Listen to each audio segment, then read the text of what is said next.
chronic kidney disease is not a single entity.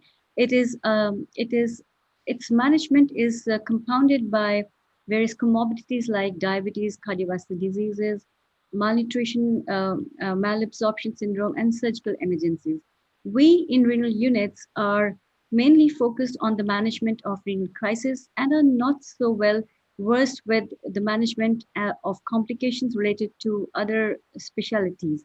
In this CME, we therefore plan to cover topics which have a bearing on CKD, especially gastroenterology, cardiology, radiotherapy, surgical specialties like gastrosurgery and bariatric surgery, and hematological malignancies.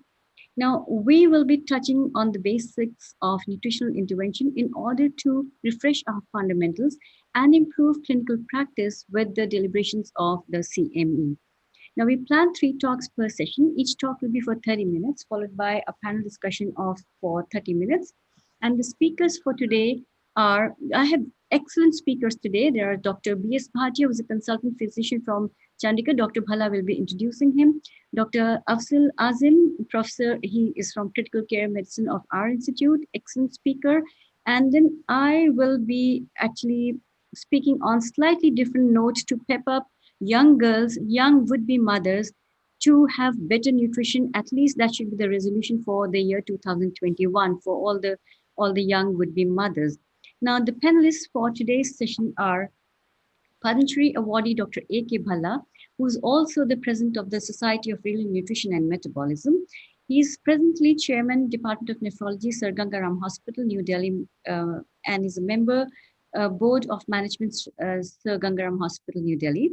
He's president of, he's B.C. Roy awardee, awarded, and has been awarded fellowships of American Society of Nephrology in 2016. He's been awarded fellowship of Royal College of Physicians and Edinburgh, and has been awarded fellowship of Indian Society of Organ Transplantation. He's president-elect Indian Society of Nephrology. He's an executive member elected Delhi Medical Council. He's also an executive member of Indian Society of Hemodialysis. He's a past vice president of Indian Society of Nephrology. Just look at his decorations. Past secretary of Delhi Nephrology Society and past president of Delhi Nephrology Society, past secretary cum treasurer of Peritoneal Dialysis Society of India. And this area of interest are peritoneal dialysis, vascular dialysis and hemodialysis, ABO-incompatible kidney transplant, and renal nutrition. He has about 60 national and international publications. And now we have Dr. Sanjit Tandon, the second panelist, who is a consultant physician and honorary secretary, UP Association of Physicians of India. And it is through him that I've been able to get in touch with his association and trying to streamline the nutrition intervention in India. The chairman-elect, he's also the chairman-elect of Lucknow API. He's fellow of Indian College of Physicians, fellow of American College of Physicians, and fellow of Royal College of Physicians, Glasgow. He's fellow of American College of Cardiology. He's a very well-decorated man, fellow of Indian Society of Cardiology, and former head, Department of Medicine, AIODS, Lucknow.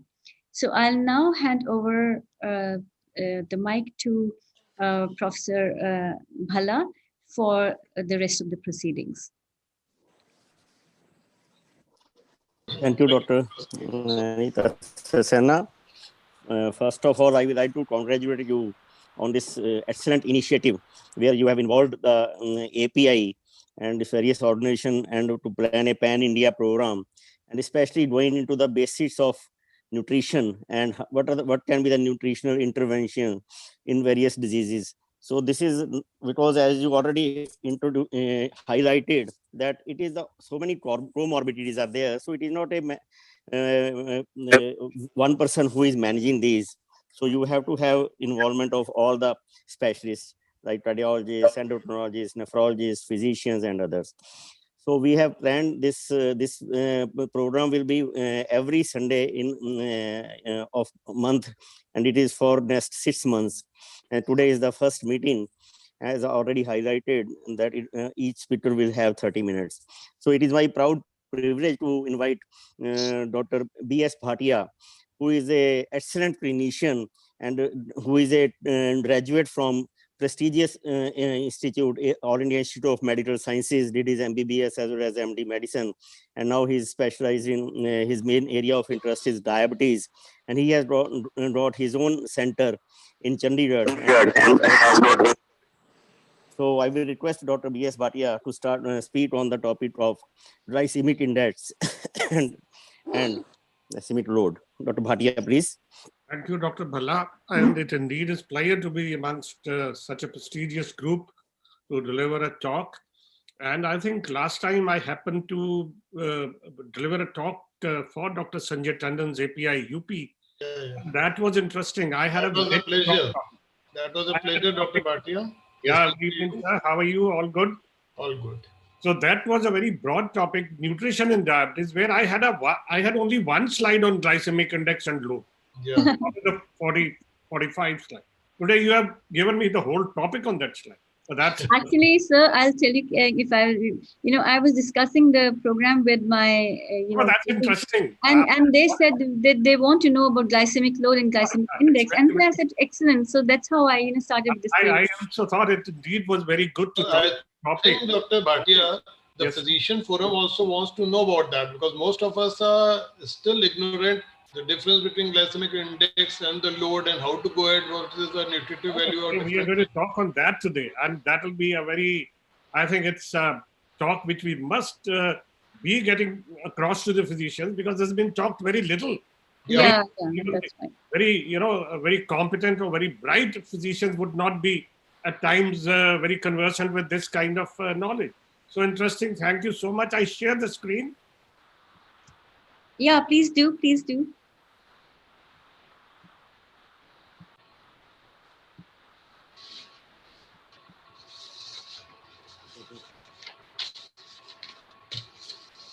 So am I sharing now? No, not yet. Not yet. There's a green button at the bottom, share screen. Oh, where I've gone.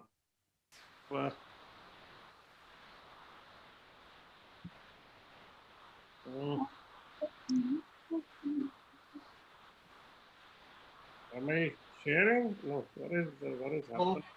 Not the slides. You're sharing your laptop screen, I suppose. So I can't see where I'm doing the sharing. Okay. Now I'll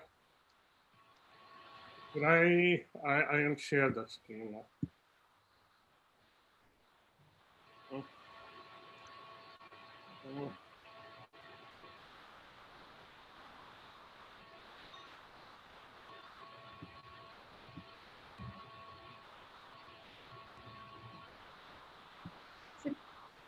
Are you able to share the screen, sir?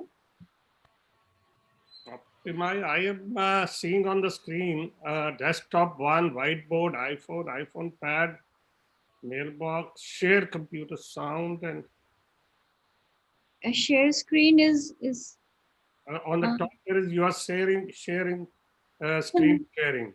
No, I'm not sharing my screen, sir.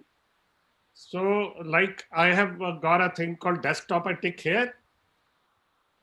Yeah, I think. Is it?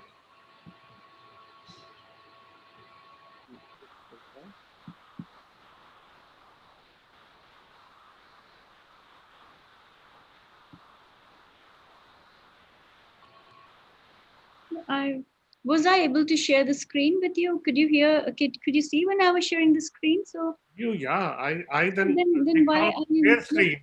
Then I got this one is that desktop I am getting. On the top there is that you are sharing the screen. It is coming. So it is coming. First, Dr. Saxena, you have to first stop sharing. I have stopped sharing. I'm not sharing the screen. Okay. Now, Dr. Bhatia, first you open up your presentation, because now we are seeing your desktop. You open your presentation first. First, open your presentation. Open the presentation. Yeah. Go to the. Then you go to share screen. Slideshow. Yeah.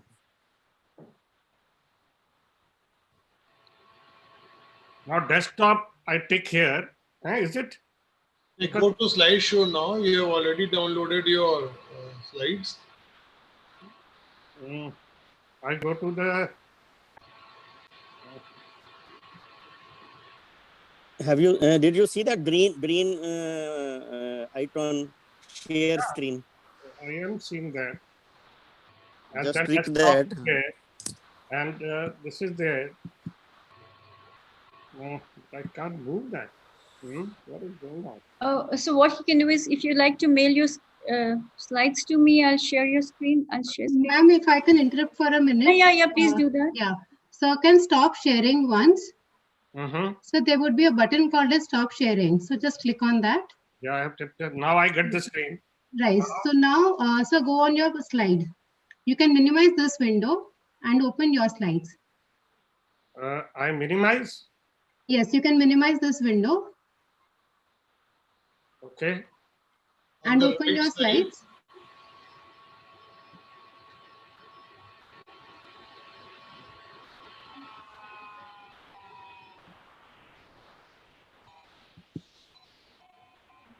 This is my slides. Yeah. So now you can come back again on Zoom, sir. My slides are visible? Yes, let them be open. You can come on Zoom again. Yeah. And there you would be seeing the share screen button again at the bottom. So I now. You click on the share screen again, sir. I click on the share screen. Share screen again. Yes. I can't. And now you would see one small window of your presentation also. And click on that. Like I can't see the word share screen now. The green button? So have you opened Zoom again? You've opened the Zoom?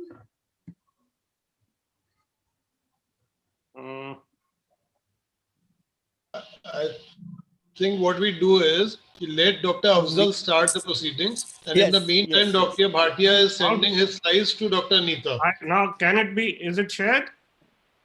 No. No, I think Dr. Tandon is right.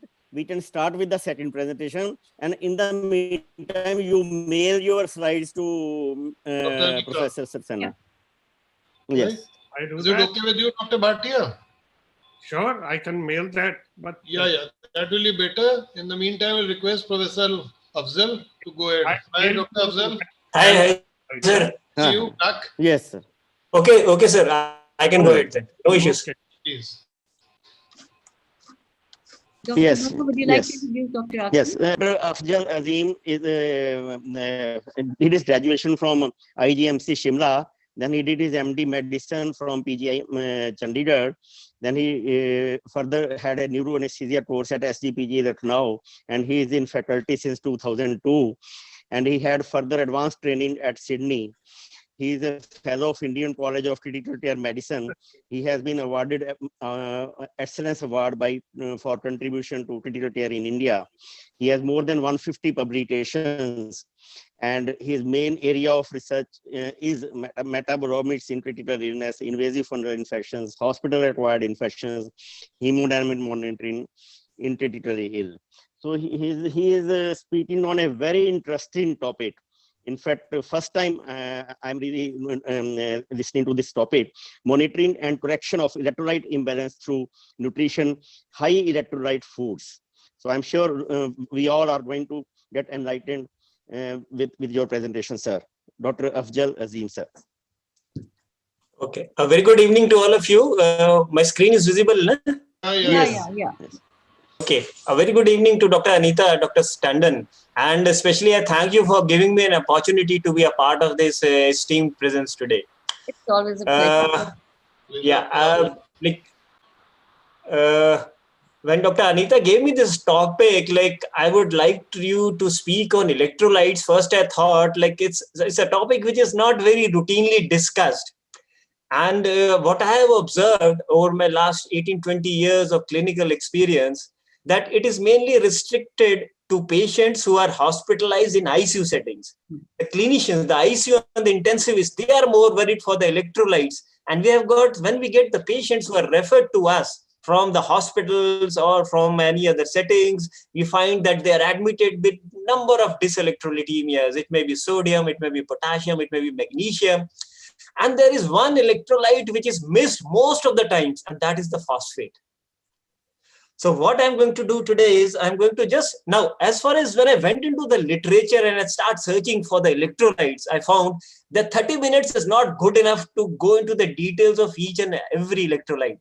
So what I do is that I'll stick to some of the electrolytes which are most commonly encountered in clinical practice. And I will just try to brief the audience like how to go about the management of those disorders.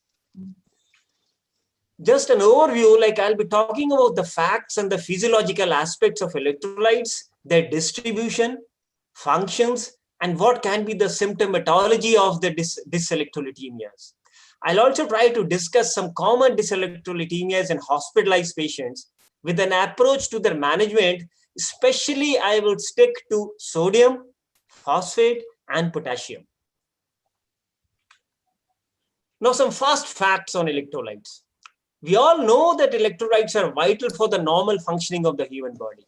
In fact, when we start our MBBS education, right from biochemistry, physiology, we are just started and we are taught about electrolytes and electrolytes. And what happens over a period of years with experience and dealing with sick patients and all super specialization, we start forgetting the basics. And sometimes we ignore some of the common things which can manifest and can change the outcome of the patient. Some of the common electrolytes which we encounter in a daily practice, the disturbances on those electrolytes include sodium, potassium, calcium, magnesium, phosphate, and chloride.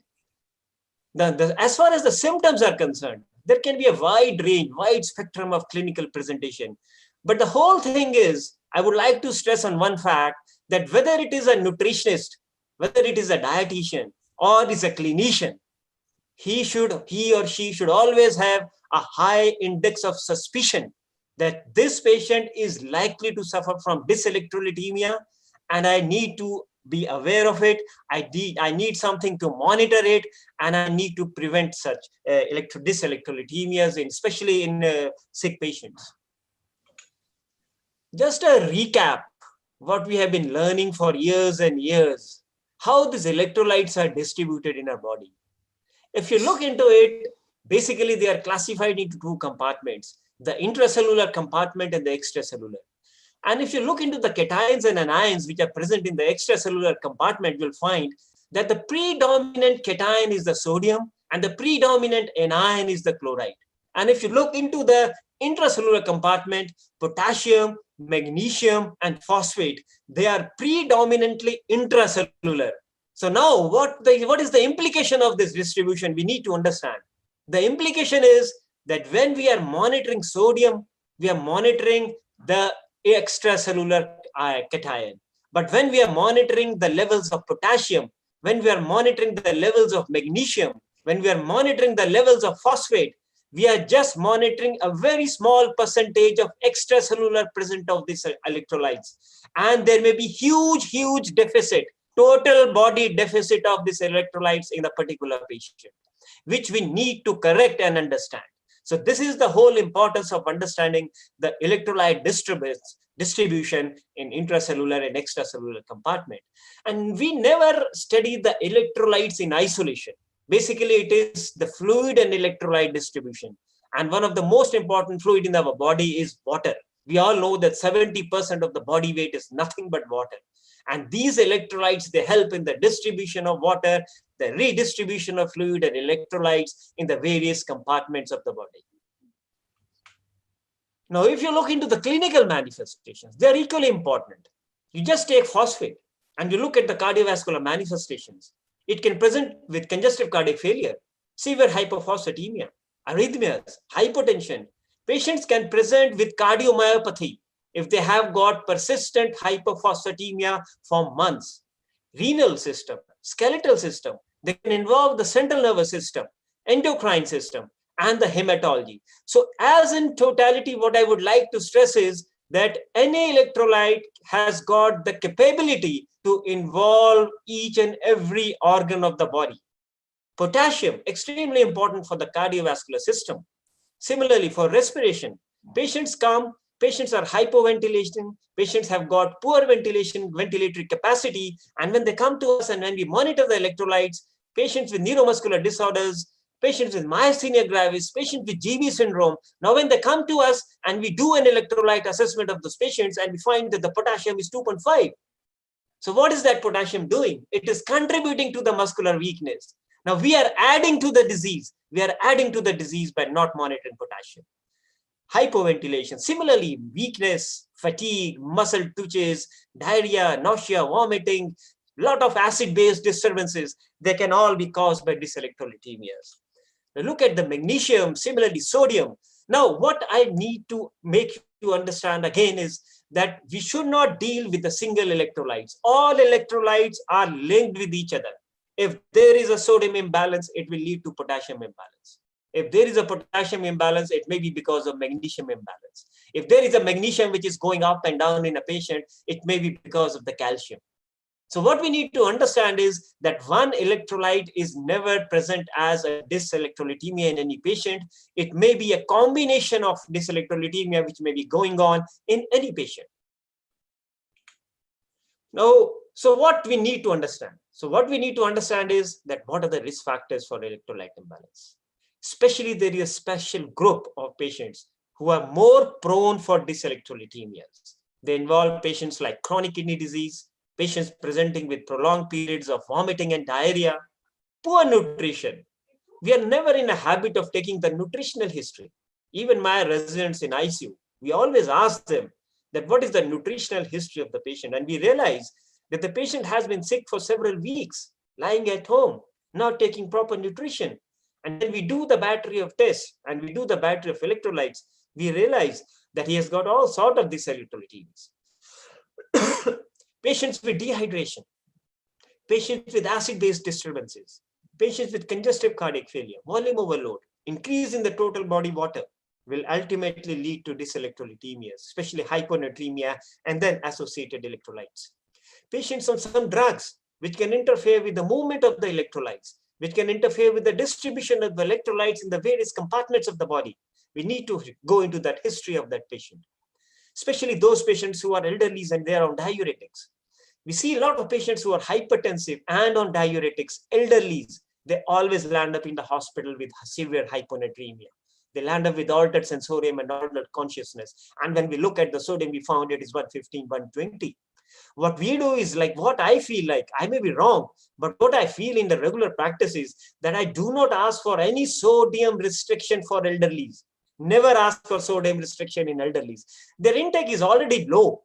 They are 70s and 75-year-old individuals, and you ask them to restrict the sodium intake. Their intake is already low, and when then they are on diuretics, they have got multiple comorbidities. And once their sodium starts dropping, they land up in hospitals just with encephalopathy. Age itself is a big risk factor for electrolyte imbalance.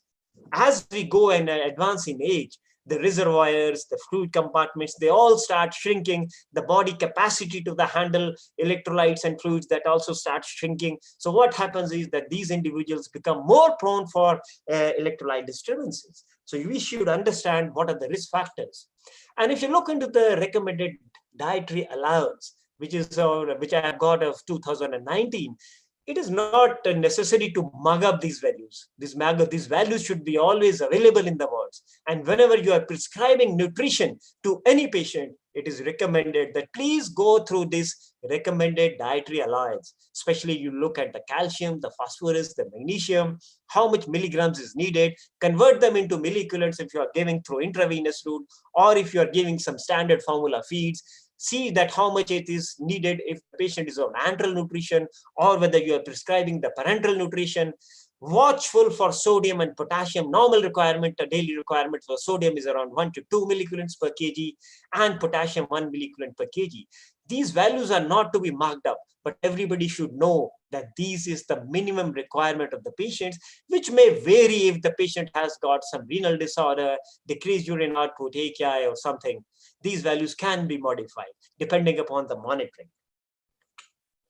So I'll now touch some of the common dyselectrolytemias, and first I will deal with dysnatremia. Now, what is dysnatremia? Now, over a period of last decade, what has happened that people have realized that we do not talk about hyponatremia or hypernatremia. Now we talk about dysnatremia.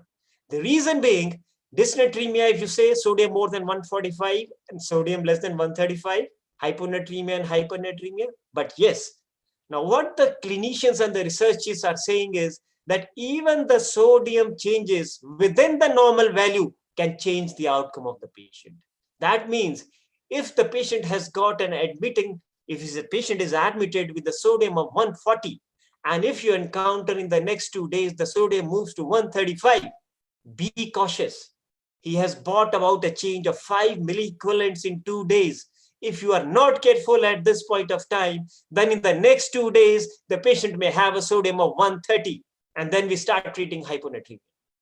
So this is what the concept of dysnatremia has evolved over the last 10 to 15 years.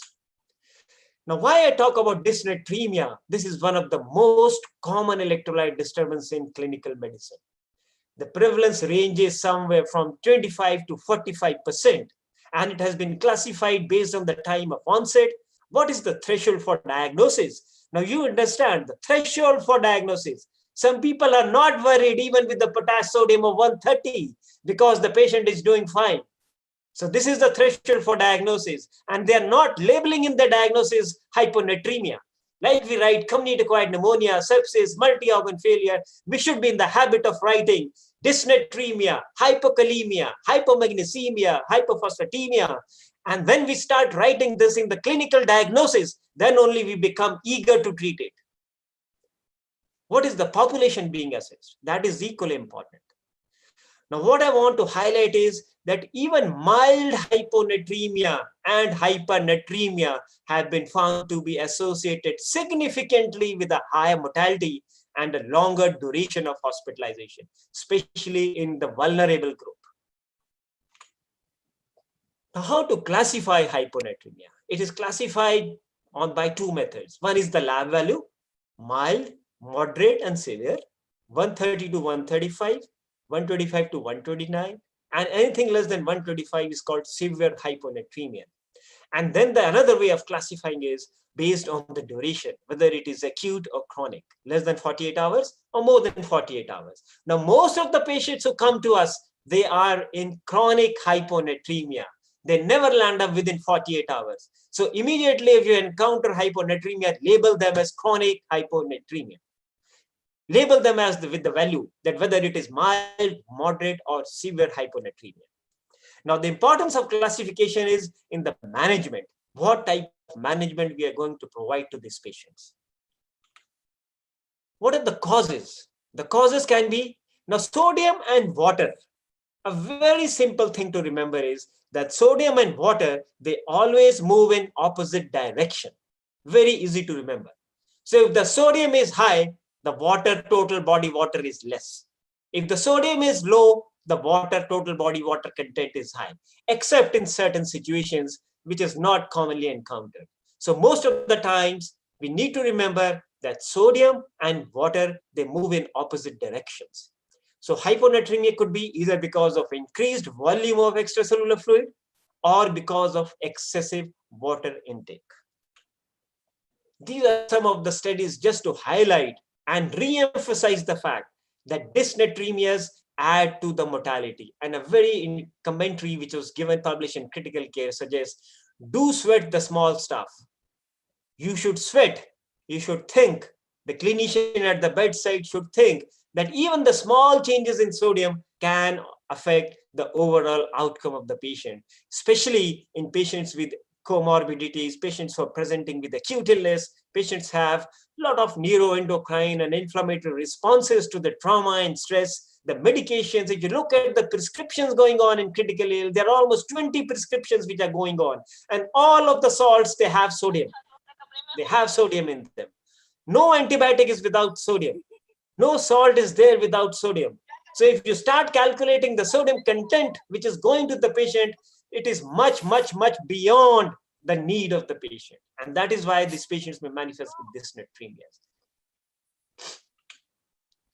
Now, there are a lot of studies from the West, but I encountered recently a study which has been published in June 2020 This is the study from Sher-e-Kashmir Institute of Medical Sciences, Kashmir. And what they did is, over 3 years, they tried to look at the electrolyte imbalance, just the electrolyte imbalance for the patients who got admitted in the emergency. It had more than 12,000 patient episodes. And what they found was that sodium disturbances were the most common disturbances, and especially hyponatremia, followed by potassium, and the least electrolyte disturbances was with the calcium. So sodium is one of the most common dyselectrolytemia encountered in all group of hospitalized patients. Now, how to correct hyponatremia? There are a lot of formulas which are given in the textbooks, a lot of practices, but one formula which we find very useful at the bedside is the Adrog-Medeas formula. And it's a very simple formula. The change in serum sodium is equal to the infusate sodium, means the fluid which you are giving, what is the content of the sodium in that fluid, subtract the serum sodium, what is the existing serum sodium, divided by total body water plus 1, and plus 1 is because it is calculating the amount of sodium in 1 liter of fluid which you are giving. So you are adding 1 liter to the total body water, and you're increasing the total body water by 1 liter. So that is why this formula is change in serum sodium is equal to the infusate sodium minus serum sodium over total body water plus 1. Now, the importance of this formula we need to understand is that whenever you are correcting hyponatremia, you have to be cautious for that you should not overcorrect. It has to be very slow. Total correction should not be more than 6 to 8 millicoulomb in 24 hours. Rapid correction is never to be done. And this formula, what it does is that if you correct sodium based on this formula, you can change the fluid, sodium containing fluid, on every 3 to 4 hourly basis. So whenever you're monitoring hyponatremia, you're correcting hyponatremia, and you're using any of the fluids to correct sodium, you should monitor the serum sodium on a 2 to 4 hourly basis. And once it starts stabilizing, then the frequency of monitoring can be increased to 6 hourly or 12 hourly. And why we are worried? Osmotic demyelination syndrome. Never correct more than 6 to 8 millicoulombs per day. So that means it is not an easy task to correct hyponatremia. The patient needs special treatment, special monitoring. And at the same time, as I told you earlier, all electrolytes are linked with each other. They always do a crosstalk amongst each other. Always look, if you have encountered a sodium abnormality, look for sugars, look for malnutrition, for other malnutrition possibilities, look for potassium, look for phosphates, because they may be coexisting and they can contribute further to osmotic demyelination. Now, as far as the treatment, I told you, when you're using the Adrog-Medeas formula, you can use hypertonic saline, normal saline, or any sodium containing fluids. But the crux is that you should know that it has to be a very slow correction, not more than 6 to 8 millicoulombs per day. So the key message for hyponatremia would be, if the patient is having some CNS manifestation, altered sensorium, seizures, convulsions, encephalopathy, and the sodium level is less than 110, you can treat it very fast by giving a bolus of 3% saline. But once the moment you reach a safe value, then the rate of correction has to be very slow, and then it should not be more than 6 to 8 millicoulombs per day. You have to assess the clinical profile of the patient in totality, and whenever you are treating sodium, the monitoring has to be very intense, very intense. It has to be not more than 4 hourly, not less than 4 hourly, because otherwise there are chances that you may overshoot the sodium correction and can land up in problem. As far as hypernatremia is concerned, it is relatively less as compared to hyponatremia. And it is most of the times, as I told you, sodium and water move in opposite direction. So if there is hypernatremia, there is a deficit of water. And most of the patients where we encounter hypernatremia is the elderly group, or the patients where there is some fluid restriction. So they have less fluids and the sodium goes up. How to calculate the water deficit? Again, a simple formula, 0.6, you multiply it by the body weight, and then you multiply by the serum sodium divided by 140 minus 1. And this is just to tell you an example of a 50 kg adult. You calculate what is the water deficit, you add the insensibles, and then you divide it on the 24-hour basis. Now, how to replace water deficit? If the patient can take orally, then it is oral water. If the patient is on enteral nutrition, then you have to give water through the Ryle's tube. And if the patient is on parenteral nutrition and cannot take enteral or cannot take orally, then you have to supplement free water from outside. And the free water from outside is nothing but 5% dextrose. No dextrose other than 5% dextrose provides free water. 5D, the moment it goes inside your blood, it gets converted and metabolized into free water. And that is the only way of correcting intravenous free water to the patient who is suffering from hypernatremia. Coming to phosphate. Now, I am very much fond of phosphate and phosphate imbalance. And because it can lead to a very significant syndrome, which can be a life-threatening syndrome, which is the refeeding syndrome. Refeeding syndrome is not just phosphate. Actually, it is a combination of electrolytes. But then the people, the clinicians, initially, they realized that one of the most marked deficiency which presents in these patients is hypophosphatemia. How do we classify hypophosphatemia? Again, based on the levels, mild, moderate, and severe. No need to mug up. Just we should know what are the normal levels. Anything more than 2.5 to 5 milligrams per deciliter is normal. Those patients who have got a tendency to go towards hypophosphatemia, we always try to keep them in the higher side unless and until we encounter some renal issues. We try to keep the phosphates on the higher side for patients who are weaning from the ventilator, the patients who are on TPs, the patients who have got neuromuscular weakness. So we try to keep the phosphates on the high normal side.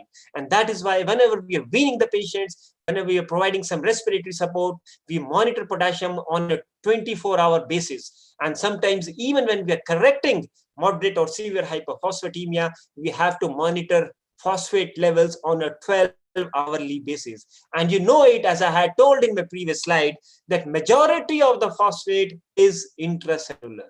So what we are monitoring is not the true phosphate levels. And the moment the fluid distribution and the phosphate redistribution starts, you may again encounter hypophosphatemia. So whenever you're dealing hypophosphatemia, my recommendation would be that we have to increase the intensity of monitoring. Let it be 24 hours until and unless you have achieved a stable level for at least 3 to 4 days. Now, these are some of the risk factors. I will not go into the details of risk factors for hypophosphatemia, but it can be related to decreased intestinal absorption, internal redistribution due to a number of causes, and increased renal excretion.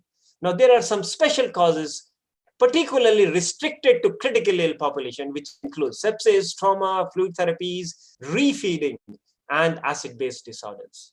And especially also on patients who are on renal replacement therapy, they may manifest with hypophosphatemia. Now, monitoring phosphates. Now, this is very interesting. I went through one of the studies published in 2012, and what I found, there is no consensus that how the phosphate should be monitored in hospitalized patients. Some are doing daily, some are doing only on admission, some are doing on a weekly basis. And if the recommendations are that first, the electrolyte profile should be done at admission, then depending upon the necessity for the treatment, we can go on the intensity of monitoring. And especially if those patients who are on renal replacement therapy and the patients, those who are on total parenteral nutrition, daily monitoring of phosphate is needed. Daily monitoring of phosphate is needed. And these are a huge list of refeeding syndrome. But I would like to stress only on one. Overzealous treatment of patients who have been underfed for more than 5 days leads to refeeding syndrome. Treat your patient, feed your patient, but again, be aware of the electrolyte, dyselectrolytemia, which is likely to occur the moment you start nutrition for your patients, especially in the elderly populations. And this is the sequence of refeeding syndrome. There is malnutrition, followed by nutrition, and this lands up with refeeding syndrome. So again, the treatment strategy would be supplement electrolytes, correct phosphates, keep a watch on magnesium and potassium. Glucose monitoring is equally important. Insulin is important to correct hyperglycemia. correct the fluid balance, and one of the most important treatment aspect for hypophosphatemia or refeeding syndrome is thiamine supplementation. The moment there is increased insulin secretion and the metabolism of the glucose increases, the thiamine utilization increases and they land up with thiamine deficiency. So you have to give all patients with refeeding syndrome need thiamine at least 300 milligrams initially, followed by 100 milligrams daily for at least 7 to 10 days. What we practice is all patients who come to us with history of poor intake for more than 5 days, we give a routine thiamine supplementation to all patients. And this is the phosphate which is available to us. POTPHOS, 1 ml gives 3 millimoles of phosphate. And we have got some oral phosphate also available with us in the form of AdPhos sachets. And one sachet gives 16 millimoles of phosphate. So whenever our patient lands up with moderate to severe hypophosphatemia, if the patient, we are not worried much about the neuromuscular components or the disturbances that we may like to go for enteral, then we go for AdPhos. But if we need to correct intravenous phosphatemia, then we go for potassium phosphate correction.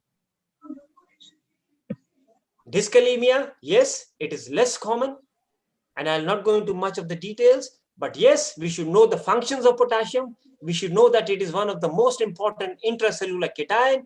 Only 2% is extracellular, and we should know the daily potassium need of any individual who is hospitalized. How to give it, whether through the enteral route or through the parenteral. It plays a role in the osmotic integrity of the cells, maintains an acid-base balance, contributes to a lot of reactions that are taking place in the different cells, and plays a role, extremely important role in excitability of the skeletal, cardiac, and the smooth muscle. Hypokalemia is more common than hyperkalemia, but whenever we encounter hypokalemia, we should always monitor the magnesium levels, because the exact mechanism is still not known, but it is believed that magnesium helps in reabsorption of potassium and helps in movement of potassium. So if you are not able to correct hypokalemia by all whatever means you are taking, and still the patient is presenting with hypokalemia, always monitor magnesium or give empirical magnesium to that patient. There are several mechanisms for hypokalemia in hospitalized patients, but one of the most common reason for hypokalemia is decreased intake. And if you go on for oral correction, you have got syrups like pot chlor and pot citrate. But as far as those patients who have got arrhythmias or manifestations of severe hypokalemia, then the recommendation is that we have to go for intravenous potassium correction. Hyperkalemia, yes, restrict the potassium. Look at whatever sources the patient is getting, maybe a lot of antibiotics, drugs. So you need to go into the history, go into the antibiotic history, look at the prescriptions, look at the nutrition which the patient is getting. Maybe he's getting too much of potassium. If he does not have any renal issues, the creatinine is normal, the patient urine output is fine, then why should he land up with hyperkalemia? So immediately review your nutrition and the drug history for the patient. As far as other electrolytes are concerned, magnesium, yes, it is essential. It plays a crucial role in biochemical and physiological processes in the human body. But the most important aspect about magnesium is that it is also common deficiency in hospitalized patients, but it's most of the times it coexists with other electrolyte abnormalities. Similarly, calcium, it is less encountered, only in a special group of disease population, maybe some endocrine disorders or chronic kidney disease, or maybe some other disorders where the calcium abnormalities are encountered. But yes, whenever you suspect hypocalcemia or hypercalcemia, you need to do an ECG, you need to do a total calcium, you do need to do the endocrine workup, and you need to look at the ionic calcium, and then you need to correct the hypocalcemia or hypercalcemia. So I would like to conclude that electrolyte panel should be a part of a routine nutrition assessment of any hospitalized patient. All electrolytes are closely related with each other. We should be in the habit of reviewing the drug history, the drug intake of the patient, what prescriptions are going on, and also have a review of the nutritional history, the acute nutrition and the chronic nutrition, what have been the nutritional history for your patient. And if any level of an electrolyte is found to be abnormal, the correction should start on an immediate basis. It depends upon the nutrition of the dietitian and the combination of the multidisciplinary approach of the clinician. what should be the method of correction, but at least it should be discussed that this electrolytemia needs immediate treatment.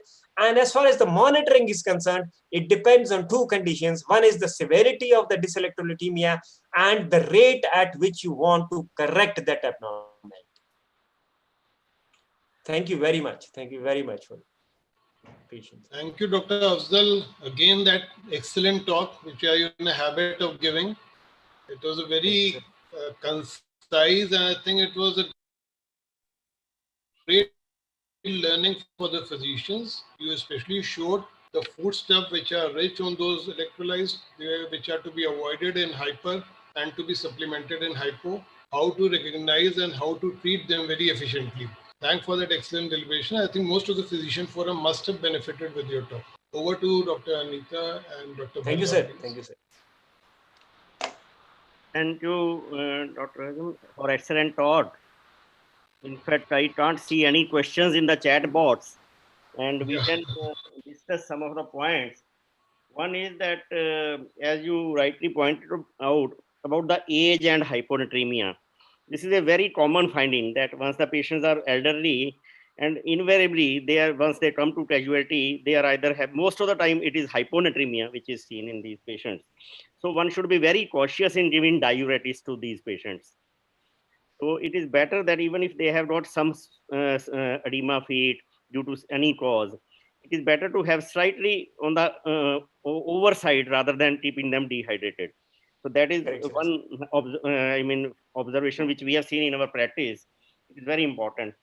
Then another thing is about this hypomagnesiemia and hypophosphatemia. These are the two abnormalities which now we recognize in ICU patients who are prolonged admissions in ICU. In fact, now we regularly monitor magnesium in these patients in ICU, because earlier, in fact, we were not doing that, but now we find that it is very important to correct hypomagnesemia in these patients. Good that now we have got phosphorus replacement IV as well as oral. That was a handicap. Earlier, we didn't have a preparation to replace hypophosphatemia, to correct hypophosphatemia, but now we are able to do that. Sir, I would just like to make a point here that when phosphate was not available to us, we used to use proctoclysis enema. Enema, yes, we were using that as a phosphate replacement. Absolutely. So our was also as a nephrologist. But the problem was that it has got a very high sodium content, almost 17%. Yes, you are right. That was the problem with proctoclysis anemia, but we tried to use it for patients who were not at risk of hypernatremia and were still hypophosphatemia. Another thing I will like to highlight is the chronic hyponatremia. One should be very, very cautious in correcting that. If as you have highlighted, if patient is asymptomatic and sodium is 120, just let it be corrected naturally rather than giving over judicious use of 3% saline sometimes can kill the patients, especially causing center pontine myeloneurosis. So if patient is not symptomatic, let it be corrected orally and gradually, and don't rush to correct it. That is a very, I think, important point you have made. And if it is acute hyponatremia, then we should be as fast as possible, because acute has to be corrected immediately. And whenever we are correcting, just see that it should never be more than 8 to 10 milliequivalent in 24 hours. That should not be more than that. Another thing is about thiamine. How frequently, especially in sick patients, you recommend the use of thiamine? Do you monitor levels, or otherwise you? Sir, we are sir, we are not monitoring the thiamine levels. Yes. But what we do is, just when the patient gets admitted, on first 3 days we supplement thiamine. And if the patient has got hypophosphatemia and we are correcting hypophosphatemia, we give thiamine empirically. Okay, so sir, can I interrupt? Can we have the questions later on? They are in the chat box. If you can check this. This is a girl from Nigeria who is asking about a lab test reveals sodium of 170 milliequals, while clinical manifestation, what kind of clinical manifestation would there be? So Dr. Afzal, will you be able to answer, take the question later on after we finish all the talks? Yeah? Okay. So you can check your chat box, it is there. Okay. So we move on to, sir, next talk.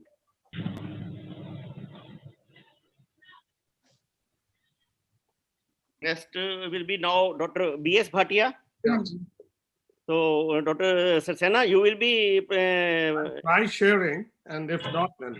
Okay, yeah, try sharing if others. I have already downloaded yours. So, very, very important topic, glycemic index and glycemic load. I think again it will be of great interest to everyone.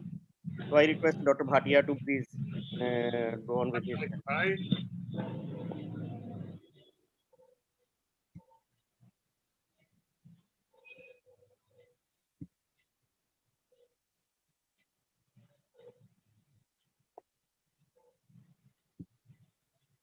Am I sharing now? Yes, yes. Yeah. Okay. Double click to enter full screen. Yeah, very good. That's great.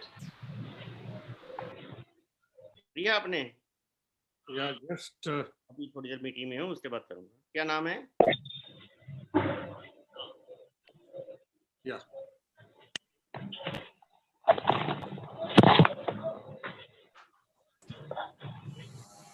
So we can see your slides.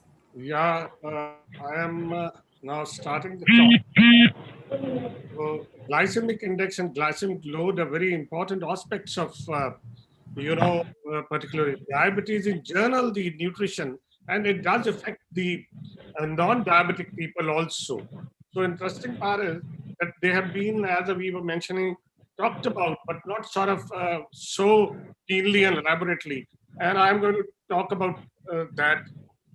Now, this was the glycemic index, how it evolved. Is in Canada, University of Toronto, Dr. David Yankins first thought, and he thought the exchange system perhaps is not sufficient, that I replace 50 grams of carbohydrate by another, 50 grams by this. There's something more to it. And he thought that as the assumption in exchange system was, all digested starches produce similar after meal, blood glucose, and all digested sugars produce similar after meal, was the belief which he did not agree with. He thought this is perhaps not there. This is more of a quantitative aspect, and there is something more to qualitative aspect of the carbohydrate. And that is how he thought about this. And then, why we have do only carbohydrates have GI value, and not the other. Carbohydrates are body's fuel of choice. The body chooses carbohydrates first to break down into energy, immediate energy, rather than the proteins and fats. So the glycemic index primarily pertains to carbohydrates. Now, what is glycemic index? A scale that ranks carbohydrate by how much it raises the food, raises blood glucose levels, compared to a reference, food. So this is the main, concept of, and there have been various workers, Brand, Miller, Atkinson, and now I'll tell you what foods are there. Foods listed on glycemic index are starches, breads, breakfast, cereals, pasta, starchy vegetables, corns, legumes, peas, potatoes, winter squash, dairy products like milk, yogurt, fruits all forms, sugars, honey, maple syrup, and what are not on the glycemic index. This is interesting. Proteins, meats, poultry, fish, eggs, cheese, fats, oil, margarine, butter, etc., shortening. So they're not there. What does the GI value mean? The glycemic index is expressed as a ratio comparing the blood glucose increase caused by a test food, say, one fruit, to that of a reference food, which is usually glucose or recently white bread also. And then this whole rise in glucose over a period of 2 hours is charted. And the thing is, both the area under curves are compared, and then we get what is called as glycemic. You can see the formula: area under the curve for test food divided by area under the curve for reference food into 100 gives us the glycemic index. And the value below 55 is considered a low GI index. Moderate is 56 to 69, and above this is considered, 70 is considered high. Now, GI determination, what is the protocol? You give a 25, usually 50 gram of a carbohydrate of test food. And in the first hour, the blood is taken by capillary blood every 15 hours. Second hour, the blood is taken every 30 hours, and the graph is plotted. This is done for about 10 volunteers, and the average is taken. And then this is test food response. And we also do the standard thing, the reference thing is the glucose or white bread, similarly given to test 10 people and the values. And this is done on a fasting state.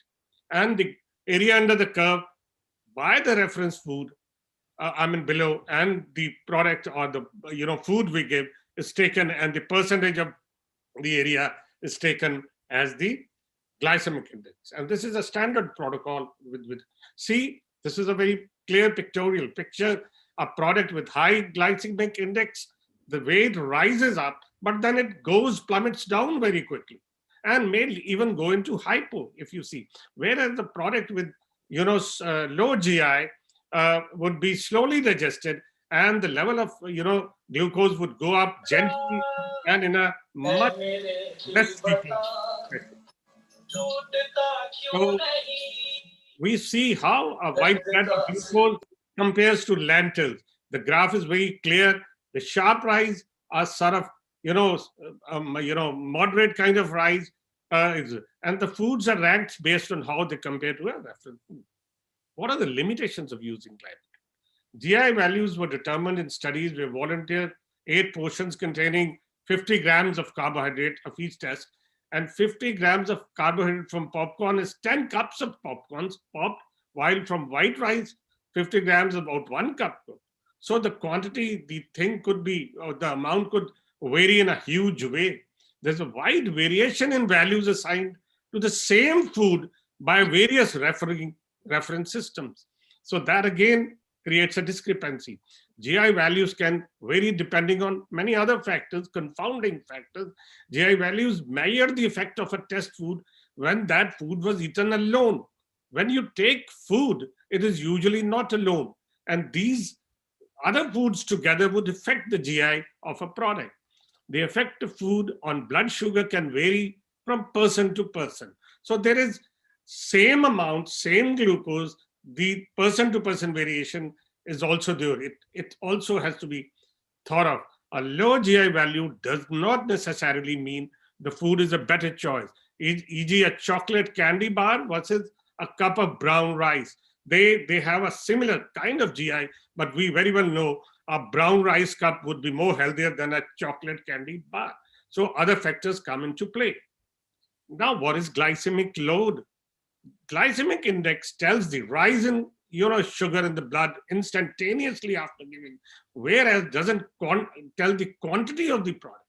It's just the qualitative aspect of a particular food, and the glycemic load takes into account the amount of carbohydrate, which is in a common serving in addition to its glycemic index. So the glycemic index into the grams of carbohydrate per serving divided by 100 is what is called as glycemic load. Glycemic index, the quality of the food goes, but how much is it?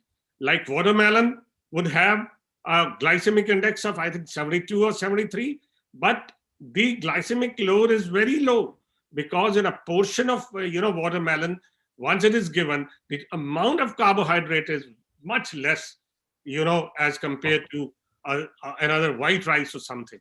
The glycemic load, low values 0 to 10, moderate 11 to 19, and high glycemic load more than 20. Again, we have talked about it and see a difference. A glycemic load of a small orange, 13 grams into its GI 38, you get the glycemic load would be 5. Whereas of a large orange, again, would be 10. So the quantitative aspect comes into play. And again, 1 slice of white bread, 2 slices of white bread, and 3. See the difference. The GI is 70, but multiplied by the amount of the carbohydrate, it changes with the portion. Now, we have already talked about the values and what are the various examples of low GI foods.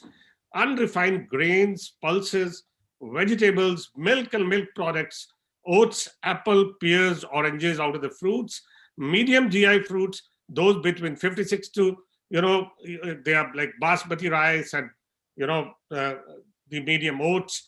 GI more than 70 include potato, rice, refined cereals like white bread, candies, fried foods, fruit juices, etc. Now you can see the various products showing the various, glycemic indices. And here, the glycemic indices of common other, you can see the glycemic index of something, I mean, you can see the things, how grossly they vary. I can't be talking about all the things, but you have a broader outlook here. And what is the benefits of low GI diet? Now we're talking about the use. Why should be using, GI in values?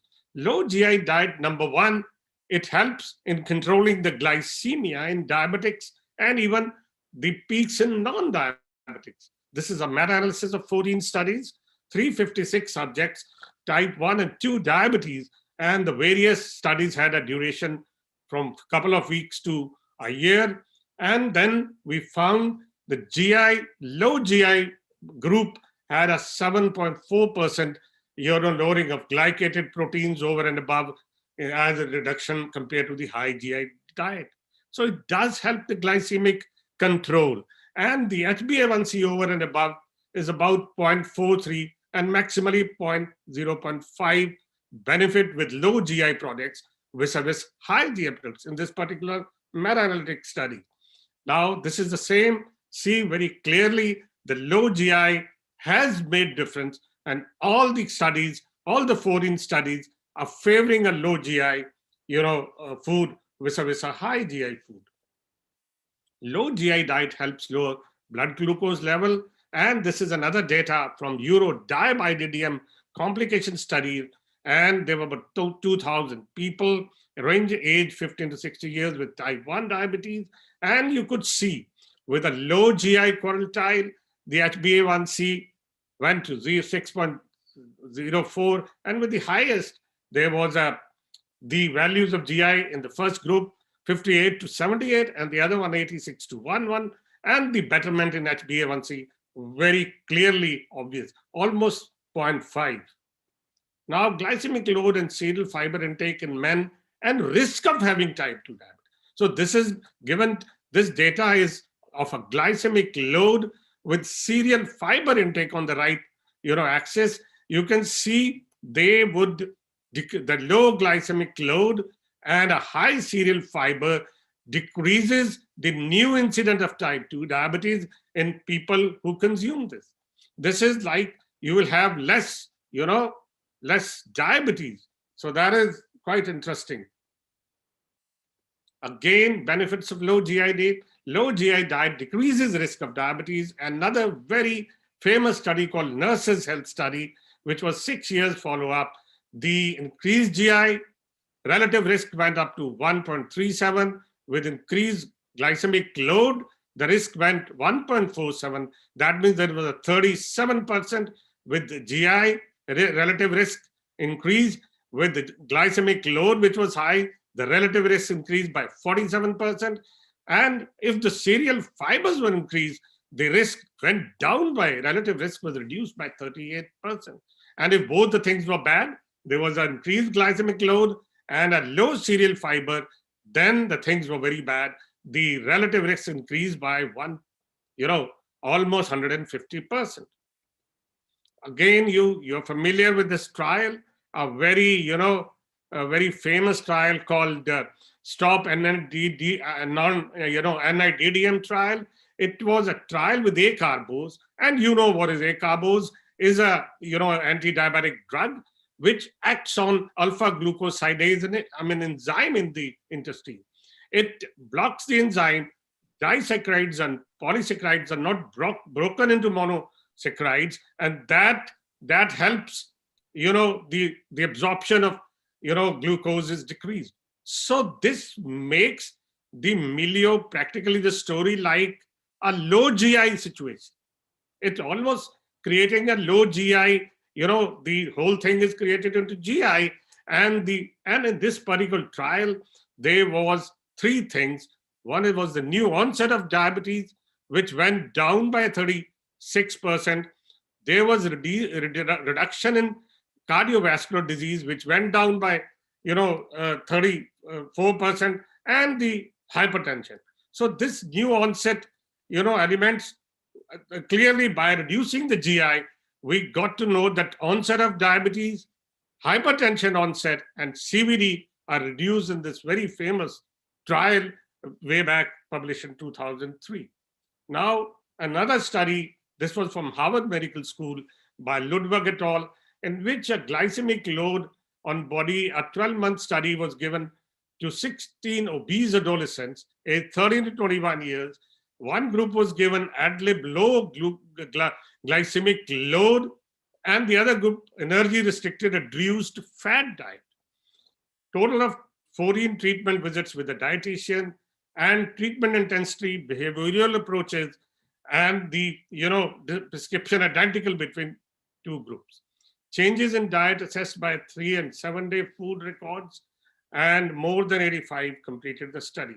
And this was the effect on body mass index. You can see the reduced glycemic load group, the blue, had a much better reduction BMI, and then the fat mass determined by DEXA scan also was superior in reduced glycemic load group. So you can see the betterment in the body weight, the body mass, fat mass also was superior.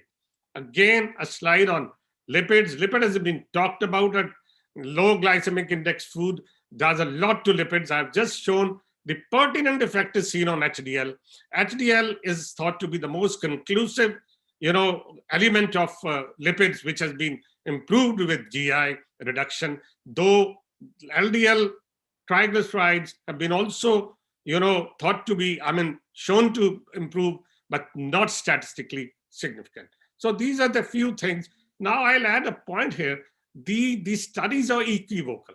A lot of studies proving that you can lose weight, you can have a decrease in new incidence diabetes, but then there have been contradictory studies. But in a nutshell, the ADA a couple of years back gave a consensus guideline that GI reduction and glycemic load reduction has a betterment effect on the glycemic profile, overall, the betterment of the total outcome. So it should be thought of while prescribing the diet, and you don't have to just tell that change 50 grams of carbohydrate, this element to that element. You have to tell about the qualitative aspect also, that change to these elements, more fruits, more vegetable, whole grains, and that is it.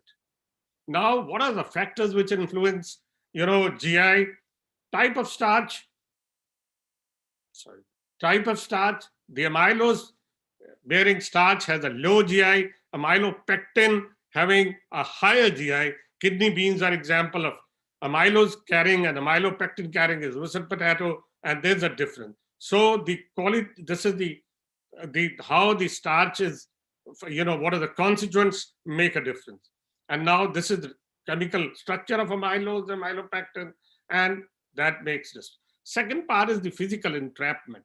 You see the bran over a grain acts as a barrier that slows the enzymatic activity in digestion of starch, thus making it low GI. And all bran, pumpernickel bread, and they are examples of bran-related, low GI in food. Higher GI, basil, staple diet in West, white, it's a very refined flour kind of, bakery, a baked item. And cornflakes, very gross example, because they are very refined, without any kind of bran, have a very high, again, the physical entrapment showing what prevents, how if you refine, the bran is lost and unbran or uncovered becomes a very high GI product. Factors influencing viscosity of fiber, viscous soluble fibers transform intestinal contents into gel-like matter that slows down enzymatic activity. And you can see this changes the glycemic index. The more viscous the food, the better it is. And apple and whole wheat bread are example of increased viscosity. Sugar content also, the type of sugar, like sucrose, the sweetness will be 100, and then lactolol will be much less. The GI index changes with this also. Why? See the example. The sugar breaks into sucrose. One is glucose monosaccharide, the fructose, and fructose is a very low, index, GI index product. So whereas starch breaks into maltose and glucose plus glucose, the GI remains very high. So, frosted flakes, raisin bran would be superior than the golden grams. Fat and protein content. Fat, that means if the fat and proteins is there along with the, in a food which is composed of a combination of carbohydrate with fat and protein, it slows down the gastric emptying, that slows down digestion of starch. And a high fat and protein foods have lower GI index rather than the pure carbohydrate starchy food. You can see peanut M&Ms, the peanuts covered with chocolate make it much low GI, whereas the cornflakes, the jelly beans are much high GI. Acid content, very interesting. Acid slows down the gastric emptying, and this slows down the digestion of starch. Now, sourdough bread, wheat bread, is a fermented bread, commonly seen, not commonly used too often in India, and that is low GI because it's very acidic. And Wonder Plain white bread is non-acidic. Adding vinegar, citric, like lime or acid-containing pickles lowers the GI, of a food product. Food processing, highly processed foods require less digestion, and it raises the glucose directly, quickly, whereas the low non-processed would have not a very steep rise in glucose, and that would be very good and lowering its GI. Old-fashioned rolled oats were good because they were non-processed, and what are commonly available quick 1 minute oats are totally processed, and the GI varies 51, 66. Cooking swells the starch molecule and softens food. The longer you cook, the more it softens and it raises the GI. And if it is cooked for a shorter period, and you have to optimize the cooking anyway, but then a prolonged cooking would lower the, would raise the GI and make it less healthy. Again, you can see the glycemic index and glycemic load of various, and you see peanuts on the top have a glycemic index of 14 and a glycemic load of about 2 or 3. So this is how the things change. Carrots have a glycemic index of 92, but again have a very low glycemic load. Pictures of low, you can see the breakfast. On the left, there are cornflakes, or if you change to oat bran, along with if you change banana to, strawberries, and orange juice to apple juice, the GI changes, the glycemic load changes. Again, the puff is changed to a, multigrain bread, and you change pear for, you take pear for those, high carbohydrate cup, and that again makes difference in the GI and the GL. Again, pretzels compared to, groundnuts would be entirely different story. See the difference. So this is how. And here we have changed a baked potato to a sweet potato, baked sweet potato, and see the difference. And I mean, these things have a lot of bearing in choosing the food and how we can alter our GI in the food. Again, vanilla wafers, very high GI GL, whereas 50-50 low glycemic chocolate chips, cookies are much better. This is a very interesting case study of Amy. She, 38-year-old administrative assistant, married but no children, height 5 feet 7 inches, weight 320 pounds, 145 kilograms, and the BMI 50, severe or morbid obesity, type 2 diabetes, and on metformin 500 milligram, and BP2 raised and on RAS inhibitors. Now, what is her breakfast? A toasted bagel with cream cheese, 16-ounce orange juice, and large coffee with whole milk. Then lunch, 6-inch roast beef and cheese, sub sandwich, mayonnaise, diet Pepsi, almost half a liter, which is, and snack. She munches all afternoon long a bag of Hershey miniature chocolate bars. Dinner, again, half box of macaroni and cheese, beef hot dogs, plus, and then snack 1.5 cup of ice cream. You can see the total calories, 6,250 calories, a carbohydrate of 666 grams, and very low protein, and fat is 46%. Now the GI 57 and glycemic load astounding 352. So this is where, and once if the diet is altered to a breakfast of 2 slices, 100% whole wheat toast, a tablespoon of natural peanut butter, all fruit jelly, and a coffee with skimmed milk. Lunch, similarly, the beef is changed to a lean meat chicken breast, large green salad with varied fish vegetables, and then 2 tablespoons, vinegar dressing, vinaigrette, and small boiled sweet potato, orange diet. Snack again is changed from those, chocolates to yogurt, half cup of cherries, and the dinner too, again, the big, red meat stuff to salmon, lemon juice, a cup of pasta, a cup of, broccoli gape, and with some olive oil, and see the calories have suddenly become 2,150. The glycemic index has changed to 39 and glycemic load to 61. So this is how we have added low GI, low glycemic load stuff, change her total calories, and what is the results 3 years later? The weight is now only 205 pounds, 92 kg. The BMI, which was, I think, 50, is 32 now, and HbA1c has come down. The blood pressure is much better, and she's off all medicine. And see her photograph. She's a changed person to look at. So this is the impact of lowering the GI, the glycemic index, by changing foods, quantitatively as well as qualitatively, both ways. Now, GI or carbohydrate counting, there is no one diet or meal plan that works for everyone. For diabetes, the important thing is to follow a meal plan that is tailored to personal preferences and lifestyle. Research shows that both the amount and type of carbohydrate in food affect blood glucose levels. The amount is glycemic load, the type is glycemic index, and studies also show the total amount of carbohydrate in general is a stronger predictor of blood glucose, overall profile than the GI. Based on the research, for most people with diabetes, for managing the blood glucose, some type of carbohydrate counting also should come into. So combining GI, glycemic load, and carbohydrate counting will provide the best kind of benefit for achieving blood glucose goals for individuals who can and want to put extra effort into monitoring their dietary choices. And I think that is the benefit is there, and we have shown various studies, and it's being still worked on.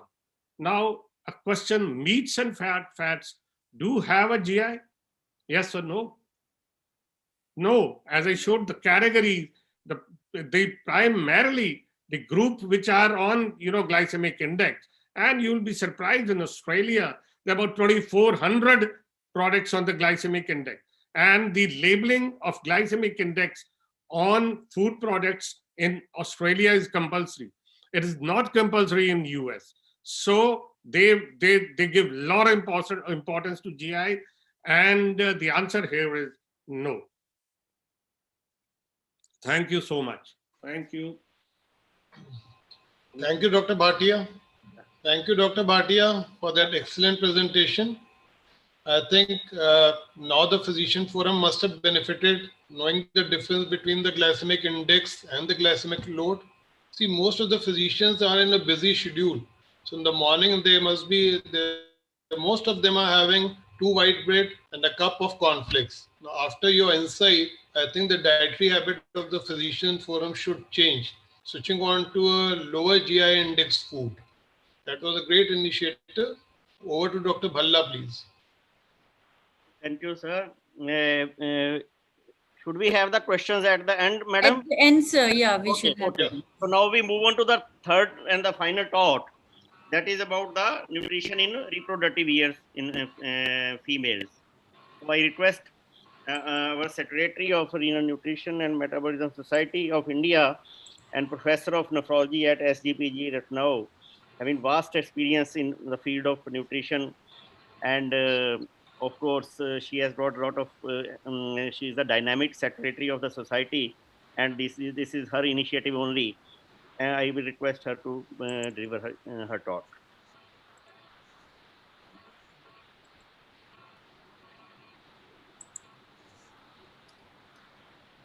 Right.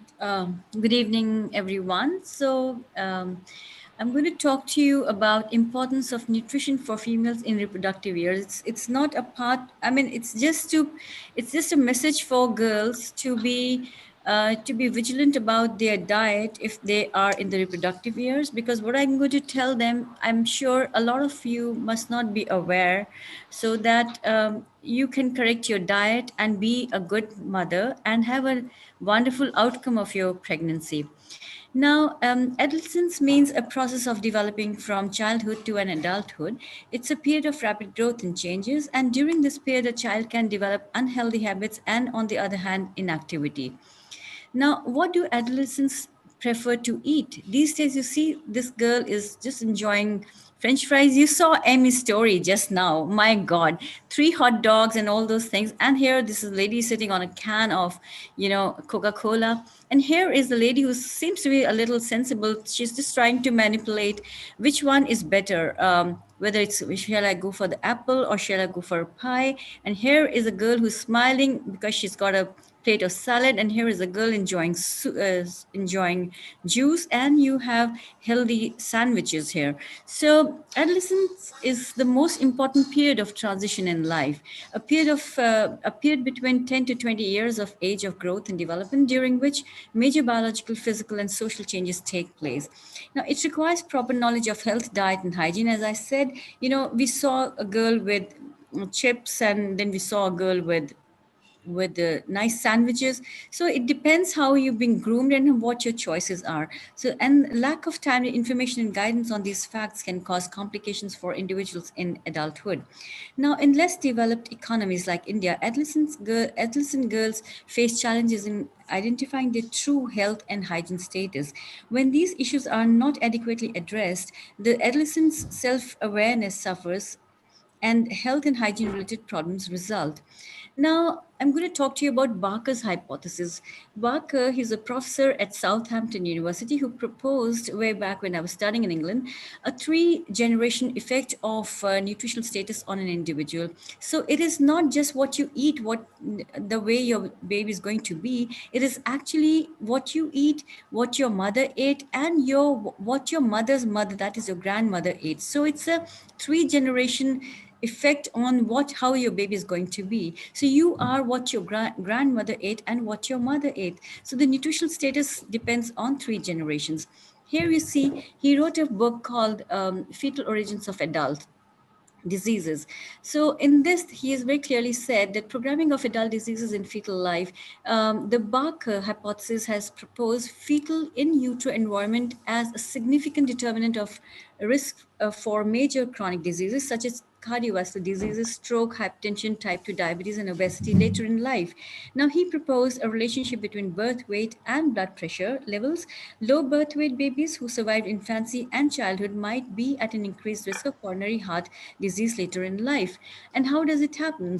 Now, studies have shown that there's a link between maternal nutrition during pre-implantation period to abnormalities in blastula formation.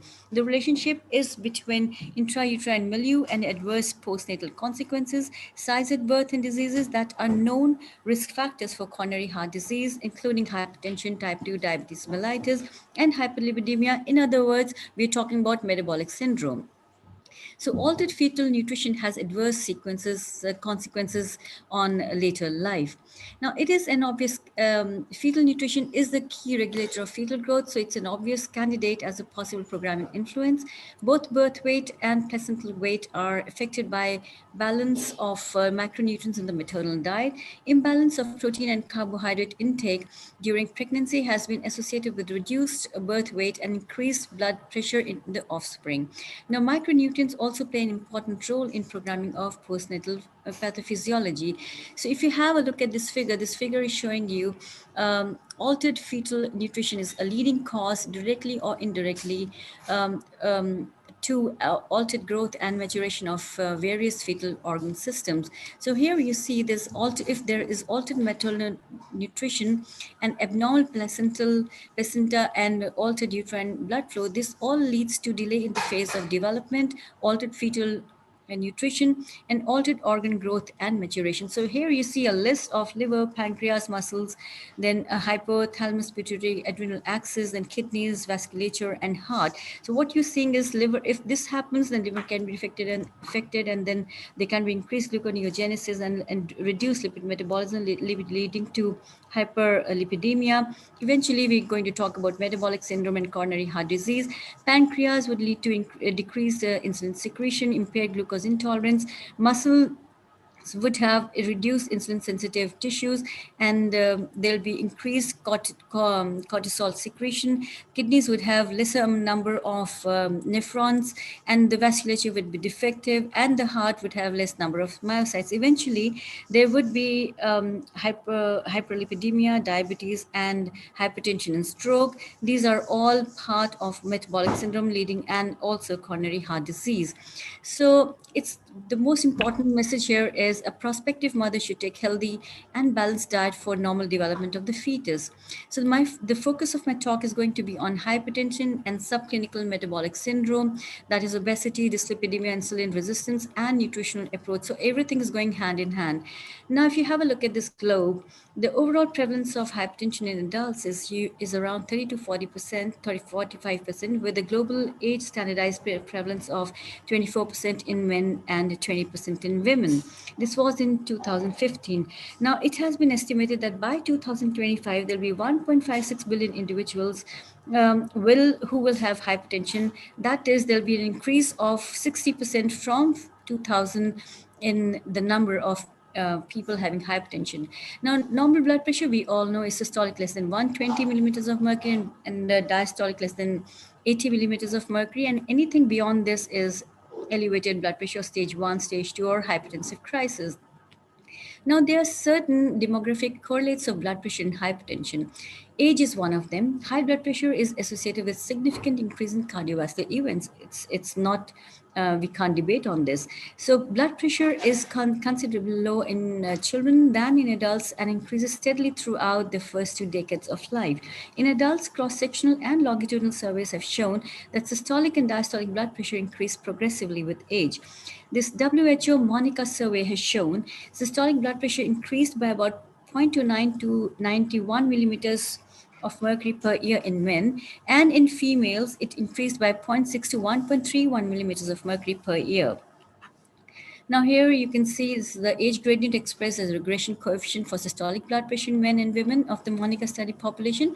And this figure is showing you the blood pressure levels in 41 population of WHO Monica survey. And here you can see that there is an association between 8 standardized mean values of body mass index and the systolic blood pressure. Now, in non-industrialized countries, normally you would see they do not the people do not experience increase of blood pressure and hypertension, because these populations have a special characteristic that they have a low dietary salt intake. Now, when these populations become more industrialized or migrate to a more industrialized society, the blood pressure and hypertension prevalence increases with age in this population, because we know that there is rise in blood pressure when people on low salt diets with normal blood pressure adopt to Western lifestyles and increase the sodium intake. Now, meta-analysis of randomized trials have shown that on an average, reducing sodium intake by approximately 80 mmol per day is associated with approximately 4 and 2 millimeters of mercury reduction in systolic and diastolic blood pressure in the hypertensive respectively. Now, in the Paleolithic times, the ancestors evolved on a diet containing relatively modest amount of sodium that was less than 50 mmol per day. Now, sodium intake is in present time exceeds an extreme amount of 100 to 200 mmol per day. Now, what happens? Blood pressure, we know, is directly proportional to the total body sodium content, and the usual sodium intake is about 3.5 to 5.5 grams per day, which corresponds to 9 to 2 grams of salt per day globally. So excessive sodium consumption of more than 5 grams per day causes increased fluid volume and consequently hypertension and the rise in systolic blood pressure with age. So an excess dietary salt intake leads to dose-dependent increase in blood pressure, renal and vascular damage, left ventricular hypertrophy, abnormal ECG, and premature mortality. Now, if you have a look at this figure, it's a very interesting figure. It's showing you the effect of sodium increases with age. So if a person between the age of 20 to 29 is consuming 100 mmol of sodium, the rise in blood pressure is by 5 millimeters of mercury. But if this, with the same amount, if a person between the age of 60 to 69 is taking the same amount of sodium, that is 100 mmol, the increase in systolic blood pressure will be by 10.3 millimeters of mercury, which is exorbitant. Then the corresponding effect of diastolic blood pressure is 2.6 and 4.3 millimeters of mercury per 100 mmol of sodium respectively. So all I'm trying to say here is that sodium restriction is really important. High sodium intake and an increase in blood pressure levels are related because they cause water retention, increase in systemic peripheral resistance, alterations in the endothelial function, changes in the structure and function of large arteries, modification in sympathetic activity, and in the autonomic neuronal modulation of the cardiovascular system. Now, although most diagnosed hypertension has no obvious direct cause, yet dietary salt or sodium has been suggested to be an important etiological factor. Hence, salt has been declared as dysfunctional food. Now, there are certain anthropometric correlates of blood pressure and hypertension. For girls, this particular study has shown that for girls of African American origin and Caucasian girls, pre-hypertension prevalence is nearly 5 times higher in obese girls and about 2 to 3 times higher in overweight girls. Now, prevalence of hypertension is approximately 4 to 5 times greater in obese girls and approximately twice as high in overweight girls. So BMI is the strongest predictor of hypertension incidence in girls. Hence, girls have to watch out their weight. Now, obesity, we know, has serious implications on future health risk factors. So obesity results from positive net bound energy balance when more calories are consumed than expended. So the girls have to, and actually everyone has to reduce total saturated fats from snacks, increase fiber content of diet, and more diet, and increase more grain intake of grains, vegetables, fruits, and legumes. Now, overweight and obesity is affecting 3 to 24% of adolescent girls in South Asian countries. Consumption of fast foods and foods high in fat and sugar, such as chocolate, cakes, pastries, and ice creams, and biscuits and sugary drinks, these are all increasing their weight, and our youngsters are moving towards obesity. Now, if the mother is obese, when she starts her pregnancy, she is at an increased risk of complications during pregnancy or delivery, which could result in premature delivery and a low birth weight for her baby. Now, if she carries the baby to full term, then her baby is more likely to have a high birth weight and a high risk of child and adolescent obesity. Subjects who report a family history of diabetes are much more likely to be obese and to have the higher concentration of serum lipids. Now, studies support the presence of metabolic syndrome in which resistance provides a common pathways. Insulin resistance provides a common pathway for the development of hypertension, diabetes, obesity, hyperlipidemia, and hyperuricemia. So increasing exposure to unhealthy diabetogenic environment factors such as high intake of calorie-rich, refined foods and sedentary life may accelerate the development of diabetes in young people who are predisposed to developing this disease. So the best thing is moderation. The fat should be taken in moderation and include, a high fiber diet. You should take more of complex carbohydrates, fiber, calcium, and antioxidants such as vitamin C, E, and carotenoids. Now, fruits and vegetables are high in nutrients and fiber and relatively low in calories and hence have a high nutrient density. So eating foods from each of the different food groups helps ensure that all nutrient needs are met. Now here, this particular study has shown if healthy eating habits develop during adolescence, they will develop the boys and girls who develop, have good health. About 46% of women in Uttaranchal are anemic compared to 52% for India as a whole. And the onset of menarche further predisposes the underprivileged girls to anemia. And Uttaranchal is a is a region with poor health, and we have, and the study has shown that there are 59% of girls do not drink milk every day, 67% do not eat curd every day, and 53% do not consume fruit every day. 48% do not consume vegetables on a daily basis, so which is like they are having an imbalance in diet. So girls in whom hypertension, this is another study which was published in Journal of Pediatrics in 2010. It has shown that girls in whom hypertension developed were more from lower household income groups. And here you can see that they had higher BMI, they had higher waist circumference, they had lower dietary fiber intake, and the potassium intake was also on the lower side, magnesium intake was low, and the calcium intake was low, and they had higher caffeine and calorie intake. So healthy eating habits and physical activity remain important important keystones, keystones for promoting health from younger age, including favorable blood pressure levels. Diet rich in fruits, vegetables, and dairy, and increased physical activity are associated with lower blood pressure. The results of this study have shown that higher intake of fiber, potassium, magnesium, and calcium, which reflect a healthy dietary pattern, is associated with never attaining high blood pressure levels. And here, if you have a look at this figure is showing you that there is always a evidence of presence of borderline glucose intolerance and of course the metabolic syndrome in hypertensive individuals. So one has to be careful of that even if you are having a tendency towards hypertension, then you could develop insulin resistance. And here you can see the plasma levels are significantly, plasma insulin levels are significantly high in hypertensive individuals. So insulin resistance and increased insulin levels precede increases in blood pressure. This has been proven without doubt.